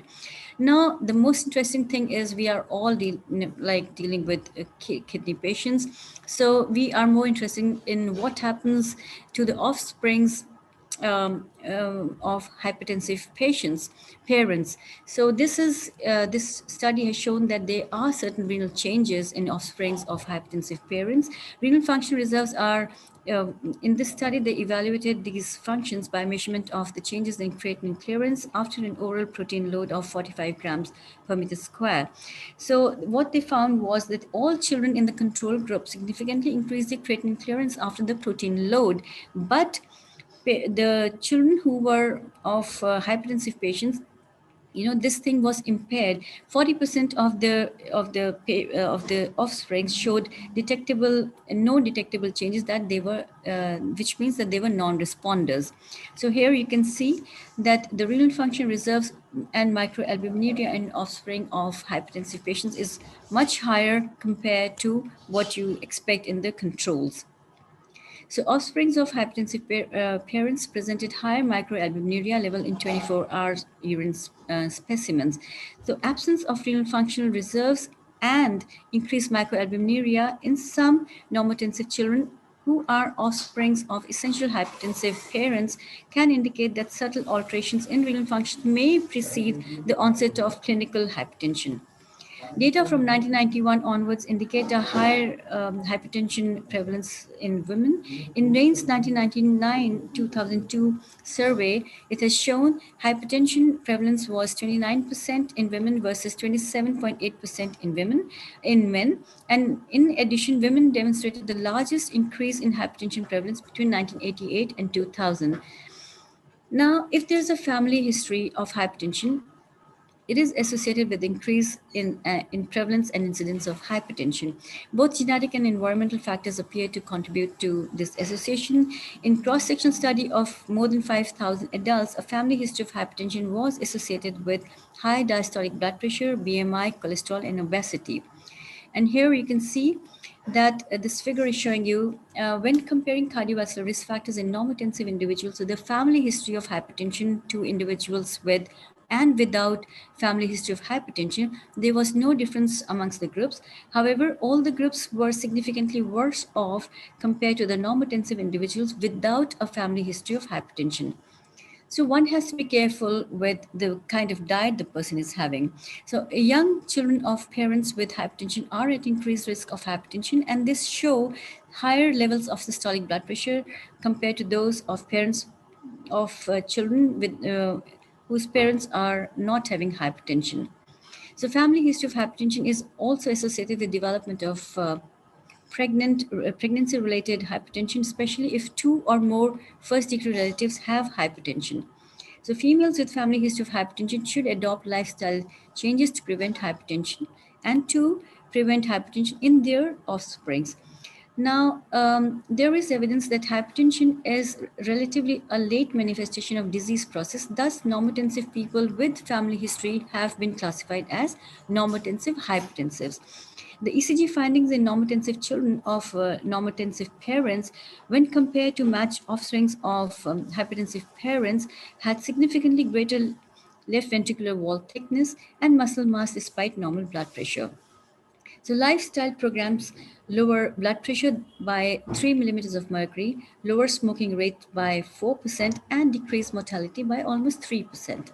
So miscellaneous correlates of blood pressure and hypertension are sedentary lifestyle, low educational level, low socioeconomic status, low occupational class, psychological factors such as hostility and time urgency, impatience due to job strain, depression, low birth weight, and high serum uric acid level.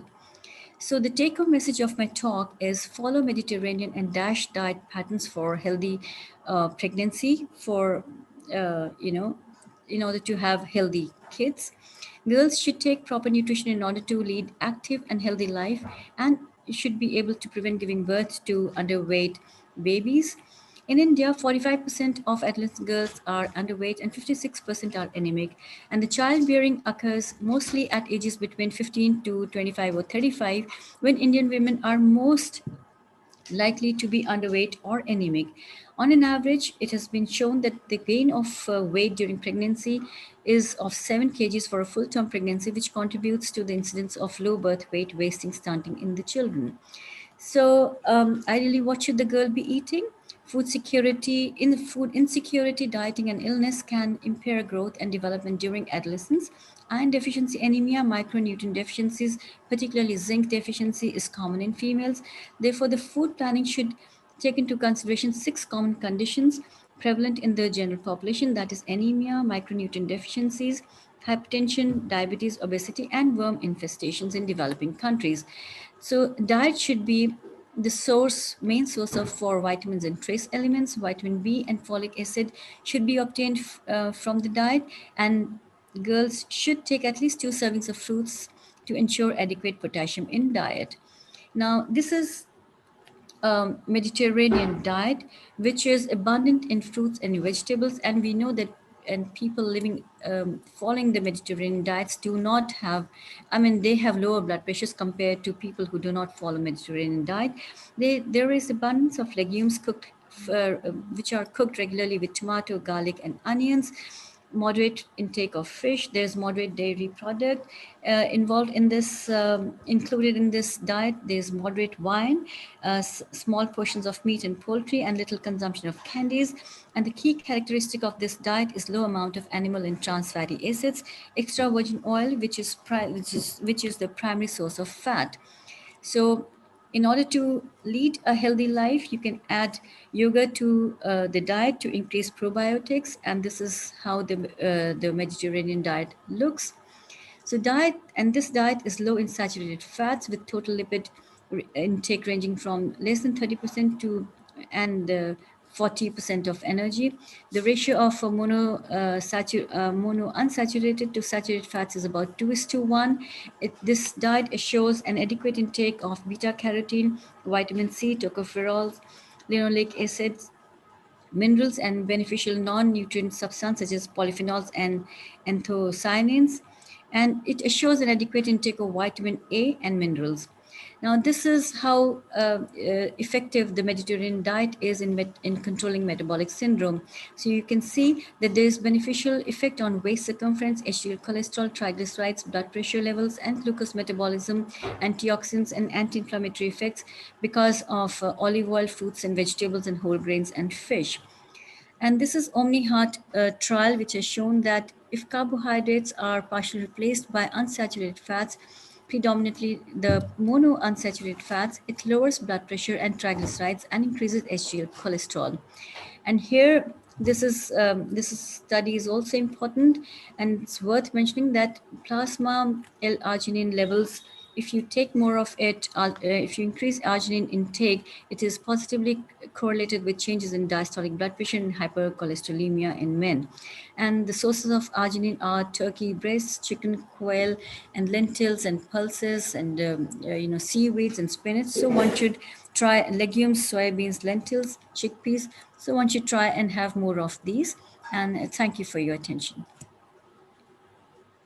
Thank you, Professor Anita, for that excellent talk covering such a vast things: pre-diabetes, diabetes, hypertension, IUGR, nutritional anemia in young reproductive age female group. That was an excellent talk, concising everything and how to go ahead with the diet plan to prevent all this. I request Professor Balla to carry on with it. Thank you, Dr. Tandon. I think now we can have the questions. First one is lab test reveals that patient sodium is 170. Which clinical manifestation would fit the patient? This is a question to Dr. Afzal. Yeah, I had already given in the chat box, like the patient. He has already answered most of them. Yeah. I've answered most of my questions in the chat box. Already answered most of them. No question, because I know. There's a question by Dr. Sugit Tandon. The effect of frequency of meals, that is fasting period between meals and diabetes, for Dr. Bhatia, I suppose. The effect of frequency of meals, that is fasting periods between meals and diabetics. Yeah, in diabetics, if you span by multiple meals, which is smaller in quantity, you lower the glycemic spikes. So the smaller fasting periods would ameliorate the troughs and dips and peaks. So smaller meals, frequent of a smaller portions, would be much superior in checking the glycemic variability. As we have improvement in the glucose, the HbA1c, glycemic variability is also one of the factors which sort of really has a lot of things to do with the oxidative stress, endothelial dysfunction, and ultimately the complication. Smaller meals, more frequent, would definitely be a good option with smaller fasting periods. There's another question with it, Champak Mila. What quantity of fruit per day can be advised to diabetic patient? That's a very broad question that they've asked you. What quantity of fruit, and I think which fruit? We say about 4 to 5 helpings of fruits. 4 helpings or 5 helpings of about 125 grams of fruit, not the fruits which are with high GI, and those are pineapple, grapes, mangoes, And the pears, apricots, apples, they're superior. Guava is superior with less glycemic index. And I think 4 to 5 helpings, 3 to 4 of fruits, 3 to 4 of vegetable salads. And while we were talking about the plate portion, half of your plate should be vegetable salads and a good portion of 100, 125 grams of fruit. That's the total fruits, 125 gram per day in 3 or 4 helpings. One help. One help is 100 to 125. 125 or 2. So in all, you can take half kg of fruits. Would be 600 odd. 500 to 600 grams. Half a kg, a little more than that is the minimum. You could go more than that, but that is the, I think, Dr. Tandon, can I ask one question to Dr. Bhatia? Yeah, please. Yeah, Dr. Bhatia, how do you manage diabetic gastroparesis? See, well, like my concern is always, for the renal patients. Now, gastroparesis can be present in diabetics and can be present patients who are not diabetic.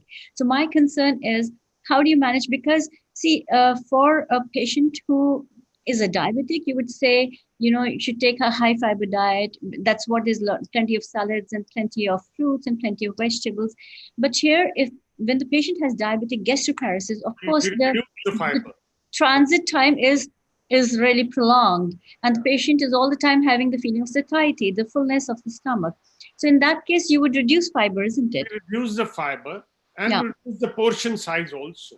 Okay. So that the transit is easy, and we reduce the fat content also. Fat delays the progression again. The oil content, the frying. Yeah. So this also makes a difference. And need be, we use prokinetics. Prokinetics help. Yeah, that's what. That it could be domperidone, it could be, so we could be using smaller portions, low fiber in diet. Otherwise, high fiber is recommended.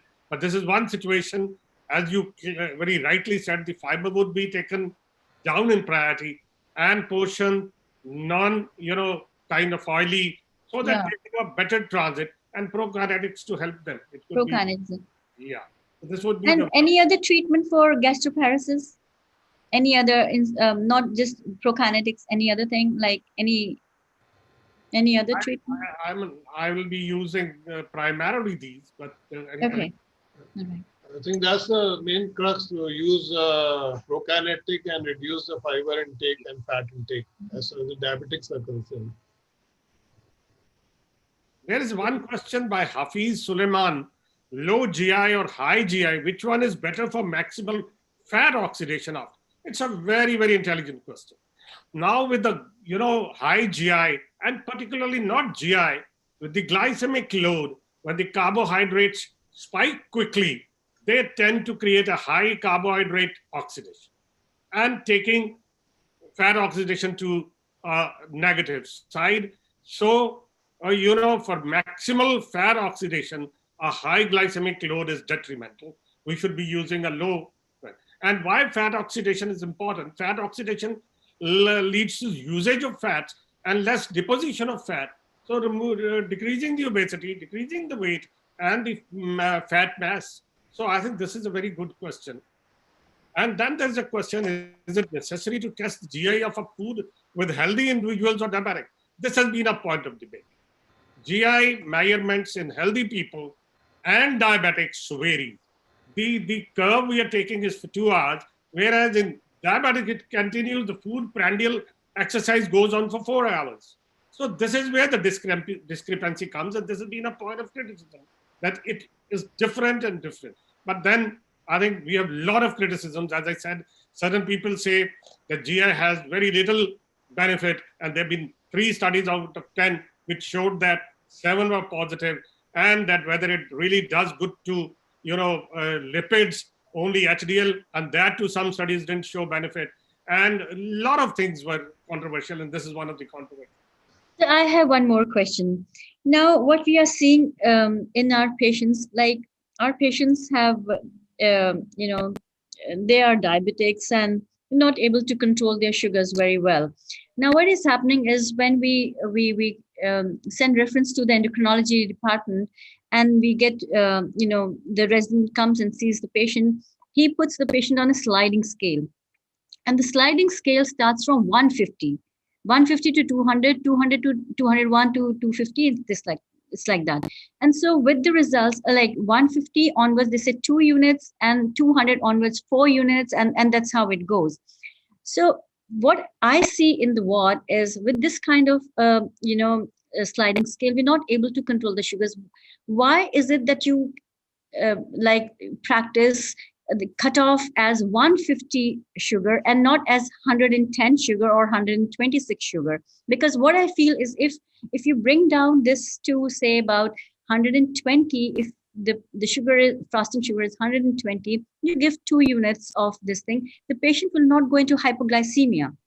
This is what we are worried about in CKD stage 3 and 4, because the insulin metabolism is impaired in our patients, and they can go into hypoglycemia. So but is it advisable to bring down the sliding scale, the cutoff point of 150 to 126 or 120, 120, and not have the hypoglycemic episodes and have a better control of sugars? The concept is that the various studies have shown that an optimization of lowest 140 does fairly good in an intensive care setting, and a low would often lead to a gross kind of fluctuation, which you said you don't encounter hypo, but then the fluctuations can be very labile, and the cutoff has been, as you said, the scale starts from 150. 150, yeah.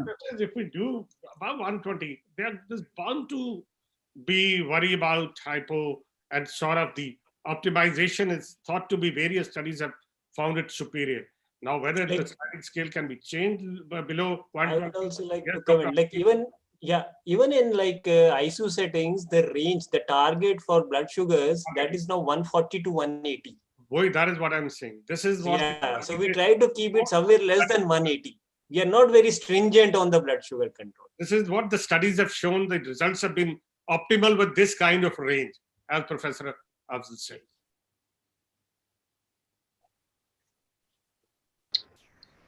I think we had a very interactive and exhaustive session covering everything. So I think we should have a final word from Professor Balla. About somebody asking that post-exercise you would be giving a high GI or what kind of carbs you will be giving. Very interesting question again from Dr. Sugit. This is what happens in exercise. We break down the glycogen, and we also there is a wear and tear of the protein. And after a vigorous exercise, we tend to rebuild it. And the GI index perhaps will not be important. Important will be a composition of carbs and proteins in a particular ratio. So you need to give both, and that ratio is said to be 3:1.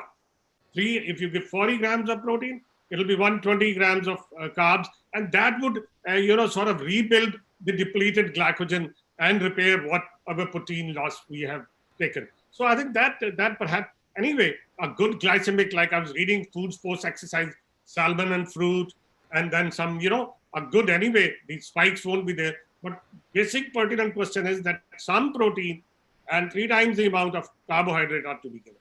And that does the best post-exercise. But Bhatia, about this, there is a fashion of treating, especially youngsters. They are now going on keto diets. All about 8 to 10 eggs per day, white of an egg. Chicken, and low carbohydrates. Not advised. I am not for keto diets at all. No, but what is your views? Because it is very common now. We find that common, but keto diets have not proven of benefit, and rather there have been very, very pertinent studies showing that they have harmed rather than better. Yeah. And we have learned a lot about keto diets being not of use, rather of disadvantage.